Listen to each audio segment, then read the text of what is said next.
Let us discuss the working principle of Wayne-Boyer. You are seeing schematic diagram for this Wayne-Boyer. Here, the rotating body is mounted on the eccentric and supported by the ball bearings just to avoid the vibrations. So, as this rotating body rotates, so this rotating body is having certain slots or certain openings. As this body rotates on the eccentric, through these veins, air will be entered into this device.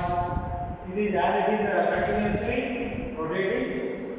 Certain work will be done on the unwrapped air. So, as it is working on this air pressure will increase because continuous rotation of the body exerts certain force on the entrapped air. Because of this force, what will happen? The pressure of air will increases. As the veins came to this delivery side, the compressed air will be sent to the receiver through the discharge. From the receiver also, already compressed air will be presented. So this compressed air will compress the upcoming compressed air. This is called irreversible compression. Because of this irreversible compression, the pressure rise will take place. So during this compression in a main type pressure may increase from atmospheric pressure P1 or inlet pressure P1 to intermediate pressure Pi, and from intermediate pressure Pi, the pressure will increase to P2 due to the irreversible compression by the already entrapped or compressed air which is coming from the receiver. If we want the same process on the PV diagram, we can see the total value V1, intermediate value Vi, and intermediate pressure Pi, initial pressure P1, and finally delivery pressure P2. So this is PV diagram indicates that at the suction side, pressure and pressure P1, atmospheric pressure or ambient pressure P1 and temperature P1, air will enter the weight type air for compression. So from inlet condition 1 to intermediate condition ideal compression takes place. That is reversible adiabatic compression will take place. After this, from intermediate pressure Pi to pressure will rise or increase to P2 due to the irreversible compression which is coming from the flow from the receiver. Because of this, the pressure will increases. Intermediate pressure Pi to final pressure P2 and the same value of Pi.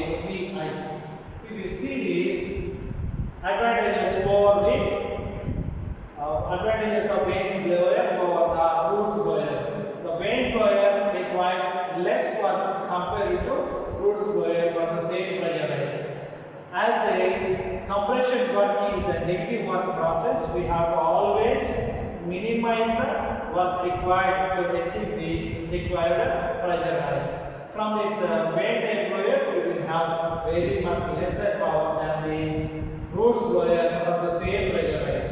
And also, this device commonly used for free air delivery up to 150 meter cube of air per minute at a pressure up to 8.5 bar. And also, speed is very much important. Speed limit of this Wayne-Boyer is 3000 rpm. So, with what is the work input required for compression of air with this Wayne-Boyer is W is equal to N into R by gamma minus 1 into P1 V1 into to Pi by P1 whole to the power of gamma minus 1 by gamma minus 1 plus n into P2 minus Pi into Vi, where n is the number of weights, and P1 inlet pressure, V1 inlet value, and Pi intermediate pressure, and gamma adiabatic index, and n number of weights, P2 and Pi intermediate pressure, and final pressure, rise pressure, P2 minus P1 is the rising pressure due to irreversible air which is coming from the receiver. Let us discuss the comparisons between reciprocating and centrifugal compressors. As a mechanical engineer, we have to understand one thing, that every device may work at their level best. Whatever the device it may be, whatever the processes it may be we are using, our aim is to maximize the advantage and minimize the disadvantages, or maximize the merits and minimizing the demerits. Okay, here we are seeing comparisons between two different compressors, reciprocating compressors and centrifugal compressors. First one, vibrations are high in reciprocating compressors because there is a reciprocating parts presented inside it. As a plunger or a piston reciprocates inside the cylinder, that is why vibrations problems happen. But in the centrifugal compressor case, there is no reciprocation, only rotation. So because of that, vibrations problems are very less. And next come for this, mechanical efficiency. Mechanical efficiency is low in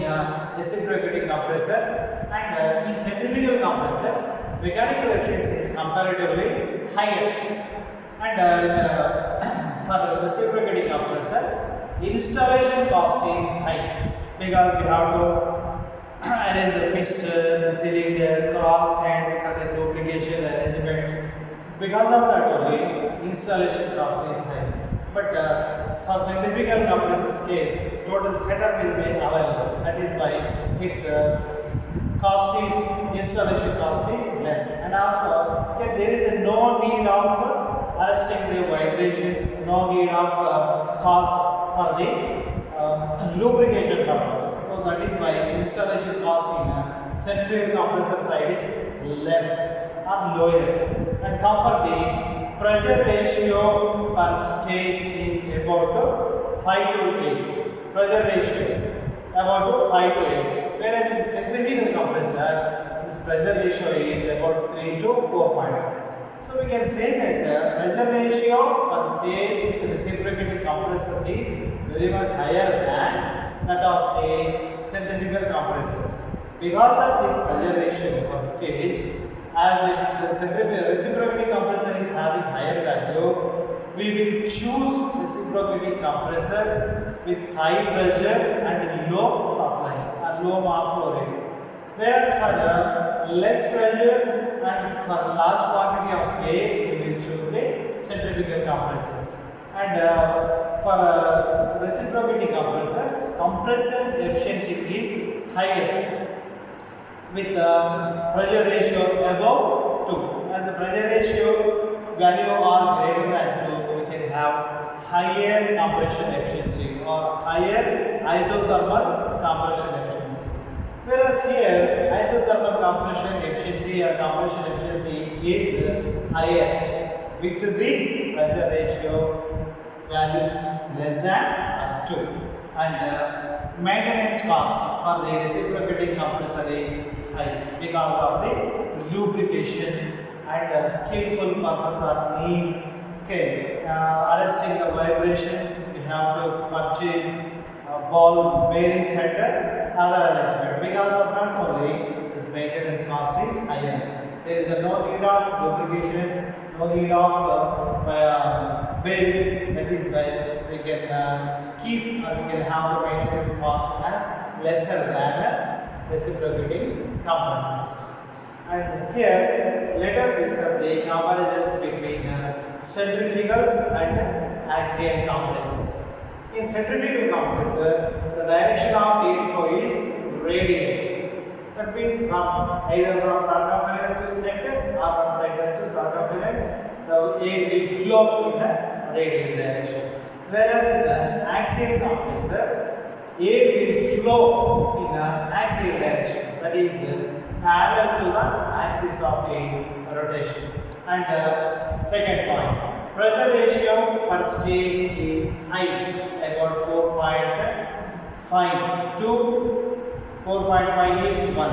And in the axial compressors, pressure ratio is about 1.2 is to 1. And compression efficiency is about 80 to 80%. Whereas axial compressors, compression efficiency you can get 86% to 88%. And next for the throttle area. Throttle area requirement for centrifugal compressor is large, whereas axial compressor is smaller because it will have lesser flow requirement because of a lesser throttle area. And requirement of starting torque for centrifugal compressor is very less, whereas requirement of starting torque for axial compressor is higher. And next point, suitability for multi-stage compression. In case of centrifugal compressor, suitability for the multi-stage compression is slightly difficult. But whereas axial compressor is more suitable because we will have guide plates and moving plates. Combination of these two is called a stage. So multi-stage compression is very much easy in axial compressor than the centrifugal compressor. So we can say axial compressors are very much suitable for multi-stage compression.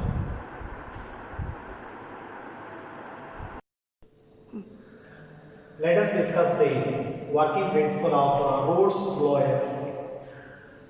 You are seeing the schematic diagram of this Roots blower.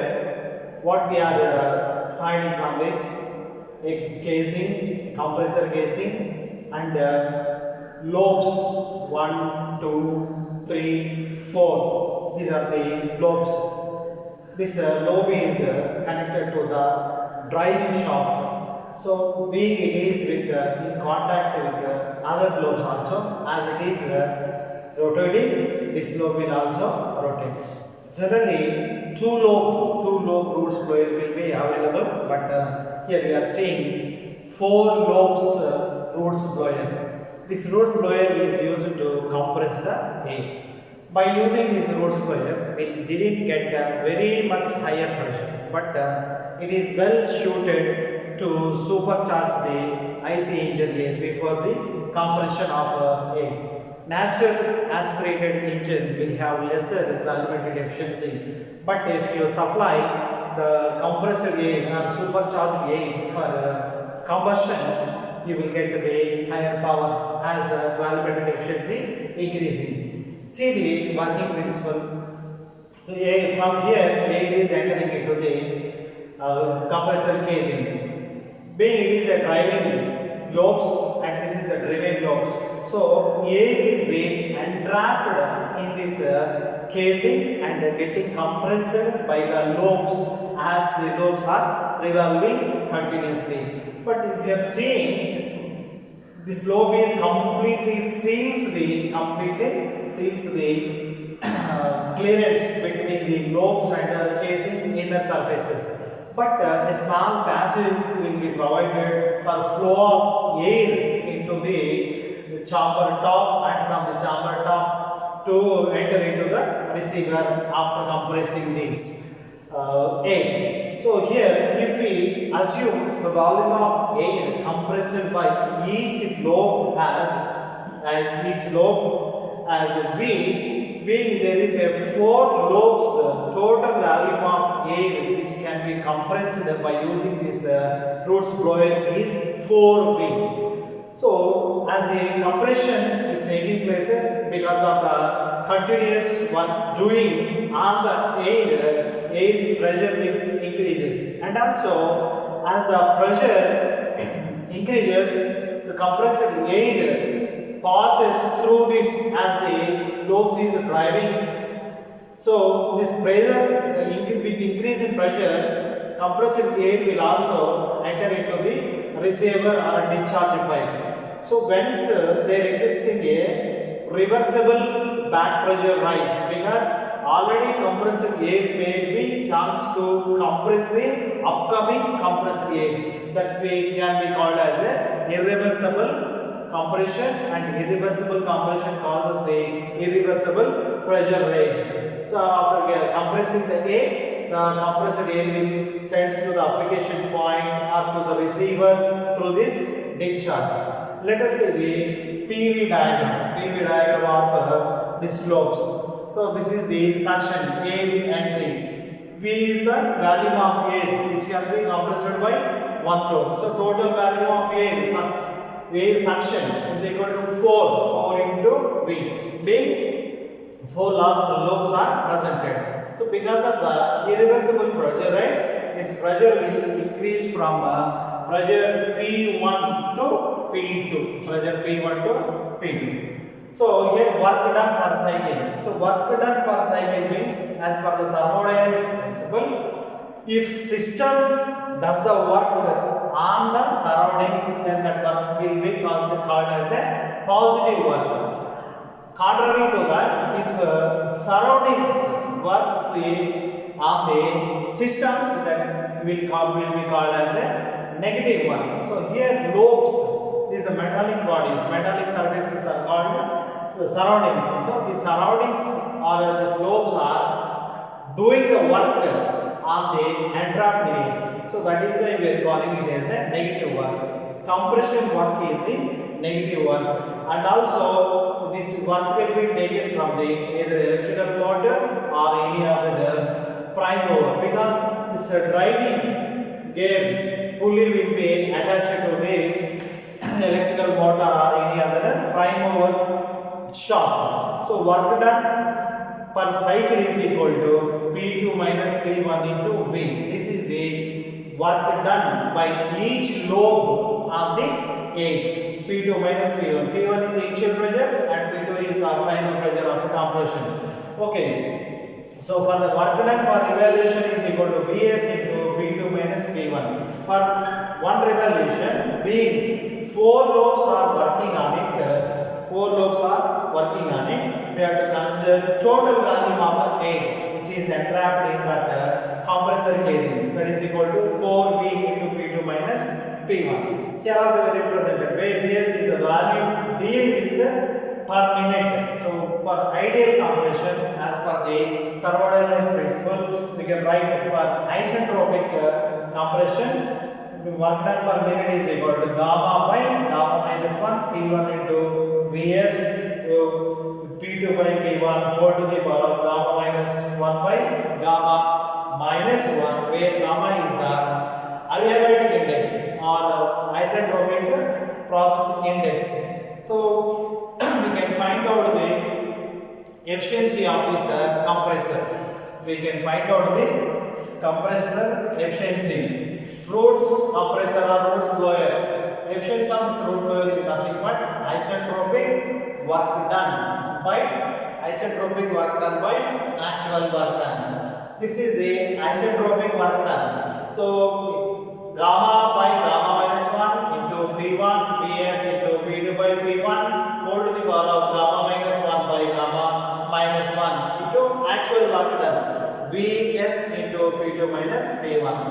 And also consider P2 by P1 into gamma minus 1 by gamma as a pressure ratio, P2 by P1 which is equal to R. So here also we are making P1 common, so to get a pressure ratio term in this term also. So represent it P2 by P1 as a pressure ratio term. So we will get this expression, efficiency is equal to gamma by gamma minus 1 into P1 Vs into R whole to the power of gamma minus 1 by gamma minus 1 by P1 into Vs into R minus 1. So if you put in place of gamma minus 1 as Cp by R, we will get the roots blower efficiency as Cp by R into P1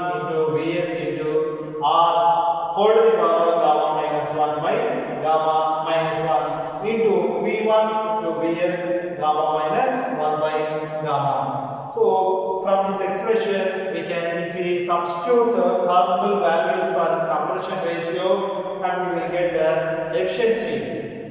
So as the pressure ratio is increasing, we can find a decrease in the efficiency. As the compression ratio is increasing, its compressor efficiency will also slightly decrease. So we cannot generate higher pressure with this Roots fluid, but we can moderately supply the compressed air for supercharging the IC engines.